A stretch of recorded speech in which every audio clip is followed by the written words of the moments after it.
ഒരു ക്രിസ്ത്യാനിയുടെ ജീവിതത്തെ ചുരുക്കി എഴുതാൻ പറ്റിയ ഏറ്റവും നല്ല വാക്ക് love, sacrifice and fidelity till death. അന്ത്യോക്യയിലെ വിശുദ്ധ ഇഗ്നേഷ്യസിന്റെ തിരുനാള് നമ്മൾ ഇന്ന് ആഘോഷിക്കുകയാണ്. അന്ത്യോക്യയിലാണ് ഈശോയിൽ വിശ്വസിച്ചവരെ ആദ്യമായി ക്രിസ്ത്യാനികളെന്ന് വിളിക്കാൻ തുടങ്ങിയത്.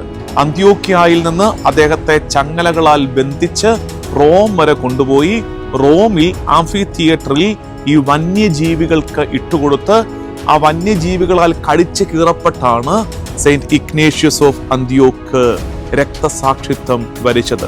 ഡീക്കന്മാരുടെ ശുശ്രൂഷയെക്കുറിച്ച്, പുരോഹിത ശുശ്രൂഷയെക്കുറിച്ച്, മെത്രാന്റെ ശുശ്രൂഷകളെക്കുറിച്ചൊക്കെ ക്ലാരിറ്റിയുള്ള ഒരു വിശുദ്ധൻ, ഒരു മെത്രാനായിരുന്നു സെയിന്റ് ഇഗ്നേഷ്യസ് ഓഫ് അന്ത്യോക്ക്. അത്ര പരിചയമുള്ള ഒരു വിശുദ്ധനായിരിക്കത്തില്ല സെയിന്റ് ഇഗ്നേഷ്യസ് ഓഫ് അന്ത്യോക്ക്.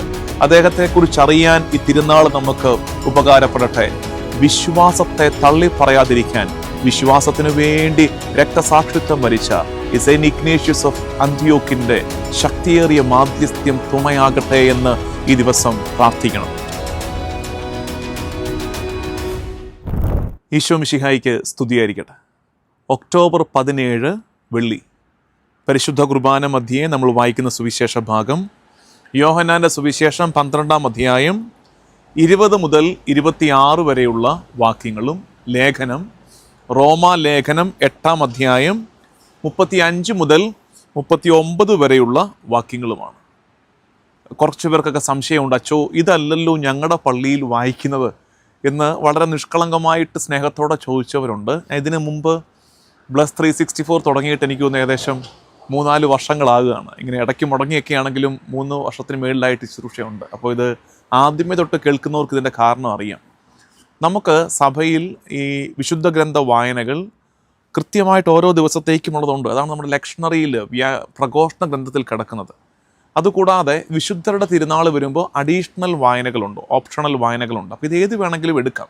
അപ്പോൾ ഞാൻ കഴിവതും വിശുദ്ധരുടെ തിരുനാൾ വരുമ്പോൾ വിശുദ്ധരുടെ തിരുനാളിൻ്റെതായിട്ട് നൽകിയിരിക്കുന്ന വായനകളാണ് ഉപയോഗിക്കാറുള്ളത് ബ്ലസ് 364-ൽ. അതിൻ്റെ കാരണം കുറേ കൂടെ നമുക്ക് ആ വിശുദ്ധയെ കൂടെ പരിചയപ്പെടാമല്ലോ, അതുമായിട്ട് ബന്ധപ്പെട്ട് ബൈബിൾ മനസ്സിലാക്കാമല്ലോ എന്ന് വിചാരിച്ചിട്ടാണ്. അപ്പോൾ ഒരു പക്ഷേ നിങ്ങൾക്ക് ഇത് തന്നെയല്ല നിങ്ങളുടെ പള്ളിയിൽ നിങ്ങൾ കേൾക്കുന്നതെങ്കിൽ അതിൻ്റെ അർത്ഥം വിശുദ്ധരുടെ വായനയല്ല വായിച്ചത്, ദിവസത്തിൻ്റെ വായനയാണ് വായിച്ചത് എന്നോർത്താൽ മതി. അതിനകത്തൊരു വലിയ കൺഫ്യൂഷൻ്റെ ആവശ്യമില്ലെന്ന് സ്നേഹത്തോടെ ഓർമ്മിപ്പിക്കട്ടെ. ഞാൻ ഇന്ന് തന്നെ ഇത് പറയാൻ കാര്യം, ഇന്നും നമ്മളൊരു വിശുദ്ധൻ്റെ തിരുനാൾ ആഘോഷിക്കുകയാണ്. ആ വിശുദ്ധൻ്റെ തിരുനാളിൻ്റെ ഭാഗമായിട്ടുള്ള വായനകളാണ് ഈ 2 വായനകൾ, യോഹന്നാൻ 12-ാം അധ്യായവും റോമാ ലേഖനം 8-ാം അധ്യായം 35 മുതൽ 39 വരെയുള്ള വാക്യങ്ങളും. സെന്റ് ഇഗ്നേഷ്യസ് ഓഫ് അന്ത്യോക്ക്, അന്ത്യോക്യയിലെ വിശുദ്ധ ഇഗ്നേഷ്യസിൻ്റെ തിരുനാള് നമ്മൾ ഇന്ന് ആഘോഷിക്കുകയാണ്. രക്തസാക്ഷിയും വലിയ ദൈവശാസ്ത്രജ്ഞനുമാണ് അന്ത്യോക്യയിലെ വിശുദ്ധ ഇഗ്നേഷ്യസ്. അദ്ദേഹത്തിൻ്റെ ജീവിത കാലഘട്ടം, അദ്ദേഹം 35-40 AD ഏകദേശം ആ സമയത്ത് ജനിച്ച ഒരാളാണ്. എന്നുവെച്ചാൽ ശിഷ്യന്മാരുടെയൊക്കെ സമകാലികനാണ് എന്നർത്ഥം. ഏകദേശമെങ്കിലും ആ കാലത്തുണ്ടായിരുന്ന ആളാണ്. AD 35-50 ഇടയിലായിട്ട് ജനിച്ച് AD 107 രക്തസാക്ഷിത്വം വരിച്ച വിശുദ്ധനാണ്.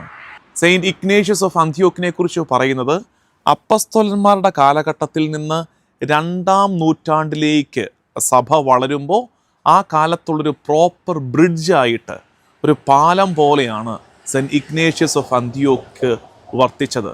നമുക്കറിയാം, അന്ത്യോക്യ നിസാര സ്ഥലമല്ല. അന്ത്യോക്യ വളരെ പ്രാധാന്യമുള്ള, തിരുസഭയ്ക്ക് വളരെ പ്രാധാന്യമുള്ള സ്ഥലമാണ് അന്ത്യോക്യ. ഒരു പക്ഷേ ഇന്ന് റോം നമ്മൾക്ക് എത്ര പ്രാധാന്യമുണ്ടോ അതിനോടൊപ്പമോ അതിനേക്കാൾ ഉപരിയോ പ്രാധാന്യത്തോടെ ആ കാലത്ത് കണ്ടിരുന്ന, ഇന്നും നമ്മൾ കാണേണ്ട ഒരു സ്ഥലമാണ് അന്ത്യോക്യ. എന്താ അന്ത്യോക്യയുടെ ഏറ്റവും വലിയ പ്രത്യേകത?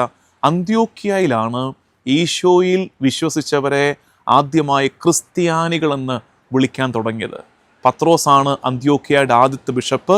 പത്രോസിന് ശേഷം 2-മത്തെയോ 3-മത്തെയോ ബിഷപ്പായി കരുതപ്പെടുന്ന ആളാണ് സെയിന്റ് ഇഗ്നേഷ്യസ് ഓഫ് അന്ത്യോക്യ. അദ്ദേഹം മരിച്ചത് അന്ത്യോക്യയിൽ നിന്ന് അദ്ദേഹത്തെ ചങ്ങലകളാൽ ബന്ധിച്ച് റോം വരെ കൊണ്ടുപോയി റോമിൽ ആംഫി തിയേറ്ററിൽ ഈ വന്യജീവികൾക്ക് ഇട്ടുകൊടുത്ത് ആ വന്യജീവികളാൽ കടിച്ചു കീറപ്പെട്ടാണ് സെയിന്റ് ഇഗ്നേഷ്യസ് ഓഫ് അന്ത്യോക്ക് രക്തസാക്ഷിത്വം വരിച്ചത്. അദ്ദേഹത്തിൻ്റെ ജീവിതത്തെ നമ്മളിങ്ങനെ കാച്ചി കുറുക്കി പറഞ്ഞാൽ അത് ഇത്രയേ ഉള്ളൂ: സ്നേഹം, സമർപ്പണം, മരണം വരെ മിശിഹായോടുള്ള വിശ്വസ്തത. അങ്ങനെ ചുരുക്കി എഴുതാൻ നമുക്ക് ഒരു പക്ഷേ ഒരു ക്രിസ്ത്യാനിയുടെ ജീവിതത്തെ ചുരുക്കി എഴുതാൻ പറ്റിയ ഏറ്റവും നല്ല വാക്ക് love, sacrifice and fidelity till death. സ്നേഹിച്ചു, ഈശോയെ സ്നേഹിച്ചു, ഈശോയ്ക്കായി സ്വന്തം ജീവിതം പൂർണ്ണമായി സമർപ്പിച്ചു, മരണം വരെ നാഥനോട് വിശ്വസ്തത പുലർത്തി. സുവിശേഷത്തോട്, സുവിശേഷത്തിൻ്റെ നാഥനോട് വിശ്വസ്തത പുലർത്തിയ ജീവിതമാണ് സെയിൻറ്റ് ഇഗ്നേഷ്യസ് ഓഫ് അന്തിയോക്ക്. അദ്ദേഹം ഈ അന്ത്യോക്യായിൽ നിന്ന് റോമിലേക്ക് ഇദ്ദേഹത്തെ കൊണ്ടുപോയില്ലേ, ആ കൊണ്ടുപോകുന്ന വഴിക്ക് അദ്ദേഹം സഭകൾക്ക്, മെത്രാനാന്ന് ഓർക്കണം, അപ്പോൾ ഓരോ സ്ഥലത്തെ കൂട്ടായ്മകൾക്ക്, ക്രിസ്തീയ കൂട്ടായ്മകൾക്ക് കത്തുകൾ എഴുതിക്കൊണ്ടിരിക്കുകയായിരുന്നു.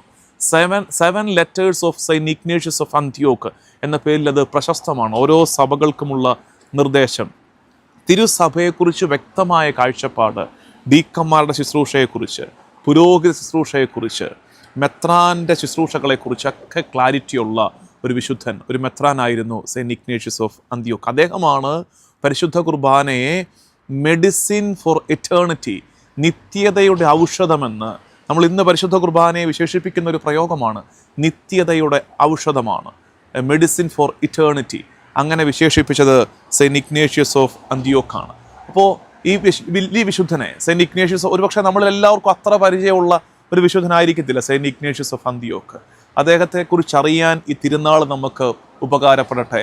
കൂടുതൽ ഭക്തി സെയിൻറ്റ് ഇഗ്നേഷ്യസ് ഓഫ് അന്ത്യോക്കിനോട്, പ്രത്യേകിച്ച് വിശ്വാസ ജീവിതത്തിൽ വെല്ലുവിളികൾ നേരിടുമ്പോൾ നമ്മുടെ കുടുംബത്തിൽ തന്നെ ആരെങ്കിലുമൊക്കെ വിശ്വാസം കൈവിട്ടു പോകുന്നു, ബോധപൂർവമല്ല, ജീവിതത്തിൻ്റെ സാഹചര്യങ്ങൾ കർത്താവിൽ നിന്ന്, പ്രാർത്ഥനയിൽ നിന്ന്, ദേവാലയത്തിൽ നിന്ന്, തിരുവചനത്തിൽ നിന്ന് ഒക്കെ നമ്മളെ അറിഞ്ഞോ അറിയാതെയോ അകറ്റിക്കളയുന്നൊരു കാലത്ത് വിശ്വാസത്തെ തള്ളിപ്പറയാതിരിക്കാൻ വിശ്വാസത്തിനു വേണ്ടി രക്തസാക്ഷിത്വം വരിച്ച ഈ സെയിൻറ്റ് ഇഗ്നേഷ്യസ് ഓഫ് അന്ത്യോക്കിൻ്റെ ശക്തിയേറിയ മാധ്യസ്ഥ്യം തുണയാകട്ടെ എന്ന് ഈ ദിവസം പ്രാർത്ഥിക്കണം.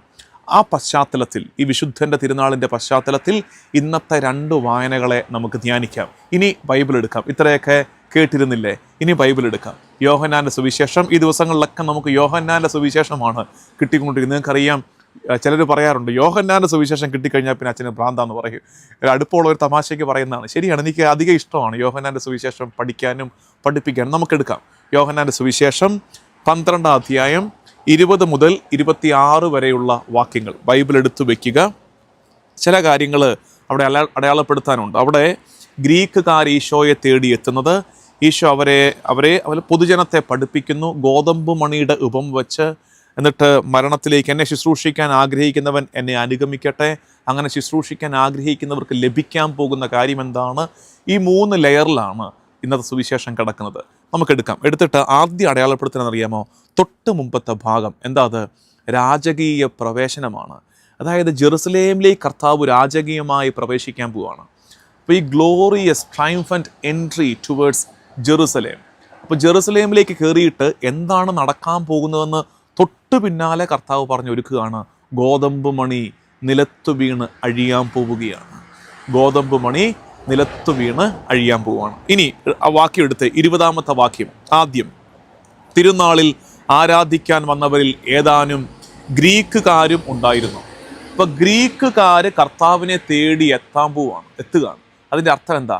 കർത്താവിൻ്റെ ശുശ്രൂഷ, കർത്താവിൻ്റെ ഈ രക്ഷാകര ദൗത്യം ഇസ്രായേലിൻ്റെ അതിരുകളെ ഭേദിച്ച് ഒരു കേവല സമൂഹത്തിന് വേണ്ടി മാത്രമല്ല, ഒരു ദേശത്തിന് വേണ്ടി മാത്രമല്ല, ലോകം മുഴുവൻ സ്പ്രെഡ് ചെയ്യാനുള്ളതാണ് എന്ന സന്ദേശം അവിടെ ലഭിക്കുകയാണ്. ഗ്രീക്കുകാർ എന്നുവെച്ചാൽ ഈ വിജ്ഞാനത്തിൻ്റെ ആളുകളാണ്, പീപ്പിൾ ഓഫ് നോളജ്, ഫിലോസഫി തുടങ്ങിയ സ്ഥലമാണ്. അങ്ങനെയുള്ളവർ കർത്താവിനെ തേടി എത്തുമ്പോൾ ഈ സുവിശേഷം ലോകം മുഴുവൻ പഠനം തുടങ്ങാൻ പോവുകയാണ് എന്നതിൻ്റെ സൂചനയാണ് അവിടെ നൽകുന്നത്. ഇനി താഴേക്ക് വന്നാൽ 23-ാമത്തെ വാക്യം അടയാളപ്പെടുത്തി വെച്ചു. ഈ ദിവസങ്ങളിലൊക്കെ നിങ്ങൾ നന്നായിട്ട് പഠിച്ചൊരു കാര്യമില്ലേ? യോഹന്നാൻ്റെ സുവിശേഷത്തിന് 2 ഭാഗമുണ്ട്. ഒന്നാമത്തെ ഭാഗം ദ ബുക്ക് ഓഫ് സയൻസ്, അത് 12-ാം അധ്യായം വരെ. Second part the book of glory. അതായത് 12-ാം അധ്യായം അവസാനിക്കാൻ പോയി, ഇനി 13-ാം അധ്യായത്തിലേക്ക് പ്രവേശിക്കാൻ പോവുക. 13-ാം അധ്യായത്തിലേക്ക് പ്രവേശിക്കുമ്പം ഒരു സൂചന കിടപ്പുണ്ട്. 23-ാമത്തെ വാക്യം എടുത്തേ. ഈശോ പറഞ്ഞു, മനുഷ്യപുത്രൻ മഹത്വപ്പെടാനുള്ള സമയമായി. അടയാളങ്ങളുടെ സമയം കഴിയുകയാണ്. ഇനി ഗ്ലോറിയുടെ ടൈമാണ്, മഹത്വപ്പെടാനുള്ള സമയമാണ്. യോഹന്നാൻ്റെ സുവിശേഷം വെച്ച് മഹത്വം എന്ന വാക്ക് അല്ലെങ്കിൽ സമയം എന്ന വാക്ക് എന്തിലേക്കാണ് ദിശ കാണിക്കുന്നത്? കുരിശുമരണത്തിലേക്ക്. കുരിശുമരണത്തിൻ്റെ സമയമാണ് മഹത്വീകരണത്തിൻ്റെ സമയം. അപ്പായുടെ തിരുഹിതം നിറവേറ്റപ്പെടുന്ന സമയം. The time of glory, the time of glory, മഹത്വത്തിൻ്റെ സമയം. എന്നിട്ട് ഈശോ താഴേക്ക് നമുക്കായിട്ട് പഠിപ്പിച്ചു തരുന്ന ഒരു കാര്യം, ഗോതമ്പ് മണി നിലത്ത് വീണ് അഴിയുന്നില്ലെങ്കിൽ അത് അതേപടി ഇരിക്കും, നിലത്ത് വീണ് അഴിയുന്നെങ്കിലോ അത് ഫലം പുറപ്പെടുവിക്കും. ഇതെന്തിനെക്കുറിച്ചുള്ള സൂചനയാണ്? മരണത്തെക്കുറിച്ചുള്ള സൂചനയാണ്. അതായത് ഈശോ പഠിപ്പിച്ചത് ഏറ്റെടുക്കുന്ന ക്രിസ്ത്യാനികൾ മനസ്സിലാക്കി വെക്കുക, നമുക്ക് മരണം അവസാനമല്ല, മരണം ആരംഭമാണ്. ഗോതമ്പ് മണി നിലത്ത് വീണ് അഴിയുന്നത് പോലെയാണ് ഓരോ മരണവും. ഈ മരണത്തിനപ്പുറത്ത് കണ്ടിന്യൂവേഷൻ ഓഫ് എക്സിസ്റ്റൻസ് ആണ്. നമ്മുടെ അസ്തിത്വ തുടർച്ച സംഭവിക്കുകയാണ്. അടുത്ത ഘട്ടത്തിലേക്ക് നമ്മൾ കടക്കുകയാണ്. മരണം കൊണ്ട് അവസാനിക്കുകയല്ല, നമ്മൾ തുടരുകയാണെന്ന് തിരിച്ചറിയണേ. മരണം ഒന്നിൻ്റെയും അവസാനമല്ല. അതിനെക്കുറിച്ച് അഗസ്തിനോസ് പുണ്യാളൻ, സഭാപിതാവായ സെയിൻറ്റ് അഗസ്റ്റിൻ പറഞ്ഞൊരു കാര്യമുണ്ട്. നമ്മുടെ കർത്താവ് തന്നെ ഒരു ഗോതമ്പ് മണിയോട് ഉപമിച്ചു. അപ്പോൾ എന്തു പറ്റി? ആ ഗോതമ്പ് മണി നിലത്ത് വീണ് അഴിഞ്ഞപ്പോൾ ഒരു ഗോതമ്പ് മണി പലതായി മൾട്ടിപ്ലൈ ചെയ്തു. ശരിക്കും അതല്ലേ ഈ വിത്തെന്ന് പറയുന്നത്? ഒരു ഗോതമ്പ് മണിയല്ലേ വീണത്? ആ ഗോതമ്പ് മണി എന്ന് കതിര് ചൂടുന്നത് എത്ര എണ്ണമാണ്? അവിടെ കാൽവരിയിൽ ഒരു ഗോതമ്പ് മണി രക്തത്തിൽ കുതിർന്ന് അഴുകി വീണപ്പോൾ, കാൽവരിയുടെ മണ്ണിലേക്ക് ഒരു ഗോതമ്പ് മണി അഴുകിച്ചേർന്നപ്പോൾ, ആ ഗോതമ്പ് മണിയിൽ നിന്ന് ഒരു നാമ്പെടുത്തു, ഒരു കതിര് ചൂടി. ആ കതിര് ചൂടിയതാണ് പെന്തക്കുസ്ത. ഇന്നത് ലോകത്ത് മുഴുവൻ വിളവെടുപ്പിൻ്റെ ഉത്സവം ആഘോഷിക്കുകയല്ലേ. എന്തോരം കതിരും കറ്റയുമായിട്ടാണ് അത് വളർന്നത്. അപ്പം നമ്മളും പ്രാർത്ഥിക്കേണ്ടത്, കർത്താവേ, ഞാനെന്ന ഗോതമ്പ് മണിയിലൂടെ ഇനി ഒട്ടനവധി പേര് കർത്താവിലേക്ക്, നിന്നിലേക്ക്, വിശ്വാസത്തിലേക്ക് വരാൻ ഞാൻ അഴുകിത്തീർന്ന് ഞാനും ഫലം പുറപ്പെടുവിക്കട്ടെ എന്ന് പ്രാർത്ഥിക്കണം. അവസാനം അങ്ങനെ കർത്താവിനെ ശുശ്രൂഷിച്ച് കർത്താവിനെ അനുഗമിക്കുന്നവർക്ക് എന്താണ് സംഭവിക്കാൻ പോകുന്നത്? 2 കാര്യങ്ങൾ സംഭവിക്കും. അത് ഓർത്തേക്കണേ. കർത്താവിൻ്റെ വഴിയെ നടക്കുമ്പോൾ നിത്യതയിൽ നമുക്ക് ലഭിക്കാൻ പോകുന്ന 2 സമ്മാനങ്ങൾ. ഒന്നാമത്തത് 26-ാമത്തെ വാക്യത്തിൻ്റെ അവസാനം, അപ്പോൾ ഞാൻ ആയിരിക്കുന്നിടത്ത് എൻ്റെ ശുശ്രൂഷകനുമായിരിക്കും. കർത്താവിനോടൊപ്പമായിരിക്കും നമ്മൾ ഒടുക്കം. ഞാൻ ആയിരിക്കുന്നിടത്ത് എൻ്റെ ശുശ്രൂഷകനും ആയിരിക്കും. അതാണ് ഈശോ പറഞ്ഞിട്ട് പോയില്ലേ, ഞാൻ പോയി നിങ്ങൾക്ക് സ്ഥലം ഒരുക്കി കഴിയുമ്പോൾ ആയിരിക്കുന്നിടത്ത് നിങ്ങളുമായിരിക്കേണ്ടതിന് ഞാൻ വീണ്ടും വന്ന് നിങ്ങളെ കൂട്ടിക്കൊണ്ടുപോകും. അത് തന്നെയാണ് ഇവിടെ റിപ്പീറ്റ് ചെയ്ത്, ഞാൻ ആയിരിക്കുന്നിടത്ത് നിങ്ങളും ആയിരിക്കും. എന്നിട്ടോ രണ്ടാമത്തത്, എന്നെ ശുശ്രൂഷിക്കുന്നവനെ പിതാവ് ബഹുമാനിക്കും. നമ്മൾ ആരാധനാവത്സര കാലത്ത് അവസാനത്തെ കാലമായിട്ട് പറയുന്ന ഒരെണ്ണമില്ലേ, അടുത്തത് ഏതാത്? പള്ളിക്കൂദാശ കാലം. പള്ളിയെ മഹത്വമണിയിക്കും ദൈവം. പള്ളി ഏതാ? സഭ. അപ്പോൾ കർത്താവിൻ്റെ പിന്നാലെ നടന്നവർ കർത്താവിനോടൊപ്പം ആയിരിക്കുകയും പിതാവ് അവരെ മഹത്വത്തിൻ്റെ കിരീടം അണിയിക്കുകയും, ദ ക്രൗൺ ഓഫ് ഗ്ലോറി, മഹത്വത്തിൻ്റെ കിരീടം അണിയിക്കുകയും ചെയ്യും. ഇതാണ് നമുക്ക് നിത്യതയിൽ ലഭിക്കാൻ പോകുന്ന സമ്മാനമെന്ന് തിരിച്ചറിയുക. ഇനി നമുക്ക് ലേഖനത്തിലേക്ക് വരാം. റോമാലേഖനം 8-ാം അധ്യായം 35 മുതൽ 39 വരെയുള്ള വാക്യങ്ങൾ. ഇത്രയും കേട്ടതിൻ്റെ പശ്ചാത്തലത്തിലുണ്ടല്ലോ, ഇനി വ്യാഖ്യാനമില്ലാതെ വെറുതെ അങ്ങ് വായിച്ചാൽ മതി. അപ്പോൾ ഇന്നത്തെ ഹോംവർക്ക് തരികയാണ്. ഇടയ്ക്ക് വല്ലപ്പോഴും ഒക്കെ ഒന്ന് ഹോംവർക്ക് തന്നാലേ നമ്മൾ മടിയന്മാരല്ലാതിരിക്കത്തുള്ളൂ, അല്ലെങ്കിൽ അലസന്മാരായി പോകത്തില്ലേ, കേവലം കേൾവിക്കാരായിട്ട് പോകത്തില്ലേ. എല്ലാവർക്കും ഉള്ള ഹോംവർക്ക്. ബ്ലസ് 364 കാണുന്ന, മേ ബി സ്ഥിരമായിട്ട് കാണുന്നവരെങ്കിലും എന്നോടൊപ്പം യാത്ര ചെയ്യുന്നവർ, നമ്മുടെ കൂട്ടായ്മയുടെ സന്തോഷത്തിലാണ് ഈ ഹോംവർക്ക് ചെയ്യേണ്ടത്. ഒരു ബേർഡനായിട്ട് എടുക്കുകയല്ല വേണ്ടത്. എല്ലാവരും വായിച്ചിട്ട് കമൻറ്റ് ചെയ്യുക, ഞാൻ വായിച്ചു അച്ചോ, homework done, homework is done, അല്ലെങ്കിൽ ഞാൻ വായിച്ചു, ഐ ഹാവ് റെഡ് എന്ന് ടൈപ്പ് ചെയ്തിടുക. ഇൻസ്പയർ ചെയ്യട്ടെ മറ്റുള്ളവർക്ക് അയച്ചു കൊടുക്കുകയും ചെയ്ത്, ഇതൊന്ന് കേട്ടെ, എൻ്റെ ഈ ഹോംവർക്ക് ഒന്ന് ചെയ്തേ. വിശ്വാസ ജീവിതത്തിൽ സ്ട്രഗിൾസിലൂടെ കടന്നു പോകുന്നവർ കർത്താവിൻ്റെ വചനത്തെ പുൽകാൻ തുടങ്ങുമ്പോൾ, when you take God seriously, God will take you seriously. അതുകൊണ്ട് റോമാലേഖനം 8:35 മുതൽ 39 വരെ, മിശിഹായുള്ള സ്നേഹത്തിൽ നിന്ന് ആര് നമ്മളെ വേർപ്പെടുത്തും? പൗലോസ്ലീഹ പറയുകയാണ്, ക്ലേശമോ ദുരിതമോ പീഡനമോ പട്ടിണിയോ നഗ്നതയോ ആപത്തോ വാളോ ആർക്കെന്നെ കർത്താവിൽ നിന്ന് മുറിച്ചു മാറ്റാൻ പറ്റും എന്നാണ്. അതായത് the worst thing that can happen in the life of a Christian is separation from Christ. ഒരു ക്രിസ്ത്യാനിയുടെ ജീവിതത്തിൽ സംഭവിക്കാവുന്ന ഏറ്റവും വലിയ ദുരിതം എന്ന് പറയുന്നത് എന്താ? കർത്താവിൽ നിന്ന് മുറിച്ചു മാറ്റപ്പെടുന്നതാണ്. എന്താ കാരണം? നമ്മളെ കർത്താവ് കുരിശിലെ ബലി വഴി പാപത്തിൽ നിന്ന് മുറിച്ചു മാറ്റി തന്നോട് ചേർത്തതാണ് കേട്ടോ. അങ്ങനെ തന്നോട് ചേർത്തവർ കർത്താവിൽ തന്നെ മുറിഞ്ഞു പോയാലോ? ഇതെന്തൊരു സങ്കടമാണ്. അതുകൊണ്ട് അതുകൊണ്ടാണ് ഈ ബ്ലഡ് ഷെഡ്, അതുകൊണ്ടാണ് കർത്താവ് കുരിശിൽ രക്തം ചിന്തിയത്. പലരും ചോദിക്കും, എന്തിനാണ് രക്തം ചിന്തിയത്? രക്തം ചിന്തിയതിന് പല അർത്ഥങ്ങളുണ്ട്. അതിലൊരർത്ഥം ഇതാണ്: രക്തം ചിന്തുന്ന എപ്പോഴാണ്? ആംപ്യൂട്ടേഷൻ നടക്കുമ്പോഴാണ്, മുറിവേൽക്കുമ്പോഴാണ്, മുറിച്ചു മാറ്റുമ്പോഴാണ് രക്തം ഒഴുകുന്നത്. അപ്പോൾ കുരിശിൽ കർത്താവ് രക്തം ചിന്തിയത് പാപത്തോടുള്ള നമ്മുടെ ബന്ധത്തിൽ നിന്ന് നമ്മളെ മുറിച്ചു മാറ്റുകയായിരുന്നു. അവൻ്റെ രക്തം വിലയായി നൽകി ഒഴുക്കപ്പെട്ടത് അവൻ്റെ ചോരയായിരുന്നു. അവൻ്റെ ചോര നമുക്ക് വേണ്ടി ഒഴുക്കി പാപത്തോടുള്ള ബന്ധത്തിൽ നിന്ന് നമ്മളെ മുറിച്ചു മാറ്റി അവൻ്റെ ദേഹത്തോട് നമ്മളെ ചേർത്തു. അതുകൊണ്ടാണ് മിശിഹ ശിരസ്സും സഭ അവൻ്റെ ശരീരവുമാകുന്നത്. അവൻ്റെ ദേഹത്തേക്ക് ചേർക്കപ്പെട്ടവർ പിന്നീട് അവനിൽ നിന്ന് മുറിഞ്ഞു മാറുക എന്നതാണ് ഏറ്റവും വലിയ സങ്കടം, ഏറ്റവും വലിയ ദുരിതം എന്ന് തിരിച്ചറിയണേ. അതുകൊണ്ട് കർത്താവിനോടായിരിക്കാൻ, കർത്താവിനോട് ചേർന്നിരിക്കാൻ നമുക്ക് കഴിയട്ടെ. കർത്താവിന് വേണ്ടി ഏറ്റെടുക്കുന്ന എല്ലാ സഹനവും നമുക്ക് നന്മയായി ഭവിക്കും. ഇങ്ങനെയാണ് പറയുന്നത്: to die in Christ is to live in eternal love. കർത്താവിൽ മരിക്കുക എന്ന് വെച്ചാൽ നിത്യമായ സ്നേഹത്തിൽ ജീവിക്കുക എന്നാണ്. ഇപ്പം ഇവിടെ ഏൽക്കുന്ന ഇത്തിരി മുറിവുകളില്ലേ, അതിൻ്റെ മുന്നാസ്വാദനമാണ്. അങ്ങനെ ഓർത്താൽ മതി. നമ്മുടെ സഹനങ്ങളെ, വിശ്വാസ ജീവിതത്തിൽ അനുഭവിക്കുന്ന ക്ലേശങ്ങളെ ഒക്കെ കർത്താവിൻ്റെ കുരിശോട് ചേർത്ത് വെച്ചേ. എന്നിട്ട് പറയണം: കർത്താവേ, നിന്നോടുകൂടെ മരിക്കുന്നവർ നിത്യമായ സ്നേഹത്തിലേക്ക് പ്രവേശിക്കുമെന്ന് ഞങ്ങൾ വിശ്വസിക്കുന്നു. നമ്മുടെ കർത്താവ് ഈശോ മിശിഹായുടെ കൃപയും പിതാവായ ദൈവത്തിൻ്റെ സ്നേഹവും പരിശുദ്ധാത്മാവിൻ്റെ സഹവാസവും എന്നും എല്ലാ കാലവും കൂടെ ഉണ്ടായിരിക്കട്ടെ, ഇപ്പോഴും എപ്പോഴും എന്നേക്കും.